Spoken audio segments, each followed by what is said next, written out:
반갑습니다. PKJ 자전거 피팅 연구소 박광진 소장입니다. 무릎 통증 때문에 자전거 그만 탈래요? 라는 라이더분이 계셨습니다. 실제로 처음 딱 와서 제가 노라 위에 자전거를 타게 하니까 무릎이 안 아플 수가 없는 자세였어요. 그 자세 한번 볼까요? 이 자세입니다. 이 자세. 전형적인 아저씨 자세죠. 일반적으로 우리가 자전거 타는 동호인분들의 자세가 이렇다고도 볼 수 있습니다.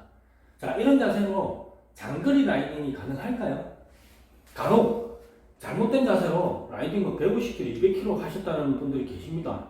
저는 깜짝 놀랍니다. 이 자세로 어떻게 그렇게 긴 거리를 목숨 걸고 탔대요. 아파도 참고 탔답니다. 근데 결과적으로 그렇게 했을 때 우리는 고질적인 부상이 생길 수 있다는 거죠. 그래서 피팅을 하고 장거리 라이딩 하시라고 저는 권하고 싶습니다. 자, 한번 볼게요. 어떤 문제점이 있는지. 이분 같은 경우는 팔다리가 긴 스타일입니다. 팔다리가. 근데 보기에도 자전거가 좀 작아 보이죠.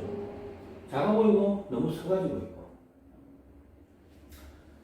그러다 보니까 안장통을 호소하면서 안장이 가져온 것만 3개 되더라고요.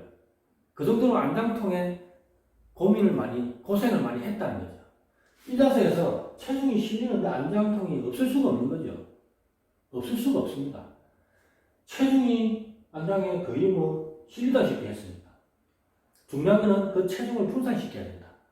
안장에 집중된 어떤 상체의 무게를 핸들바나 페달로 분산을 시키자. 분산. 핸들 스탠드 70mm입니다. 팔이 길다고 했잖아요. 팔이 긴데 핸들 스탠드 70이다. 안 맞는 거죠. 저는 보통 일반 평균 기준으로 한 100 정도로 봅니다. 핸들 스템을. MTB 같은 경우는 그보다 긴 경우는 별로 없지만, 사이클 같은 경우도 한 100 정도를 기준으로 기준.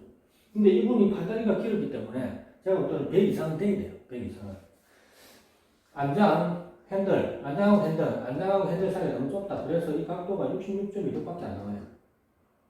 그리고 자세 자세에서 무릎으로 자전거 타는 거예요. 무릎.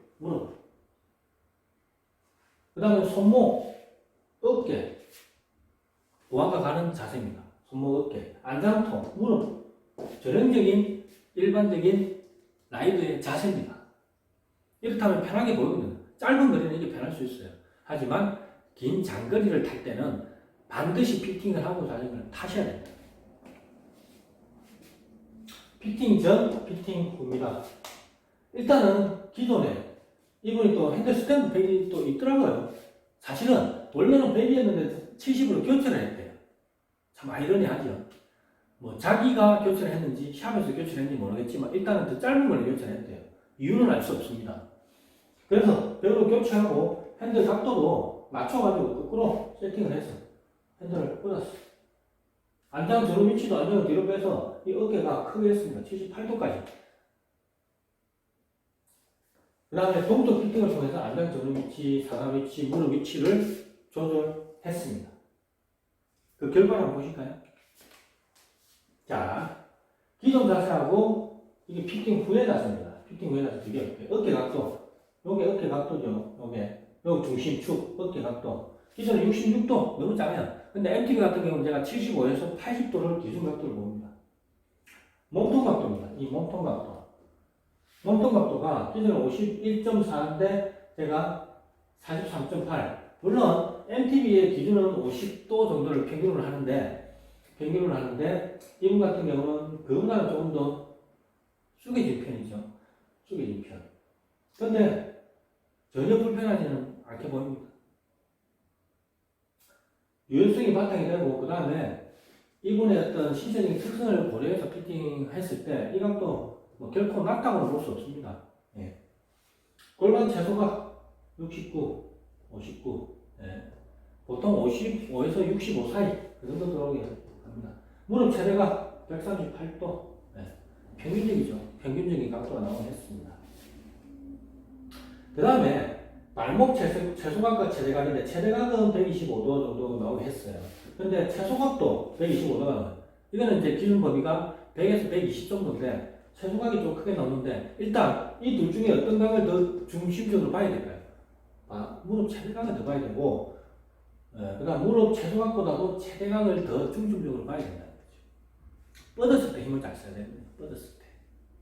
자, 전반적으로 100% 완벽하게 세팅이 변화된 건 아니지만 기존에 가지고 계신 장비를 가지고 최대한 피팅을 했습니다. 물론 상체 몸통각이 좀 숙여지긴 했지만 전혀 불편하게 느끼지 않으시니까 일단 이렇게 타시라고 했어요. 만약에 불편하다면 뭐 어떤 조치를 취해야 되겠죠. 하지만 이 상태, 지금 차체가 좀 작은 차체예요. 프레임 자체가 좀 작기 때문에 아마 몸통각이 좀 작게 나온 것 같은데 차체 바꿔야 돼요. 하지만 기존에 가지고 계신 차체를 가지고 최대한 피팅을 진행한 사례였습니다. 어떻게 생각하십니까? 안장통 생길 수밖에 없겠죠? 안장통 생길 수밖에 없습니다. 무릎 통증 생길 수밖에 없습니다. 손목, 목 통증 생길 수밖에 없습니다. 해답은 특정, 무릎이 아프다 해서 무릎 아픈 것만 어떻게 해결하겠다. 그게 아닙니다. 통합적으로 봐야 돼요. 안장통, 무릎, 손목, 어깨, 허리 전체적인 게 다 적용이 돼가지고 피팅이 진행될 때 완벽한 피팅이라고 말할 수 있는 겁니다. 무릎이 아프다 해서 무릎만 한다? 그거는 진짜 단편일률적인 피팅일 수 있습니다. 전체적인, 통합적인 어떤 맥락 속에서 피팅이 이루어져야지 무릎 통증도 반드시 사라질 겁니다. 지금까지 PKJ 자동 피팅 연구소 박광진 소장이었습니다. 감사합니다.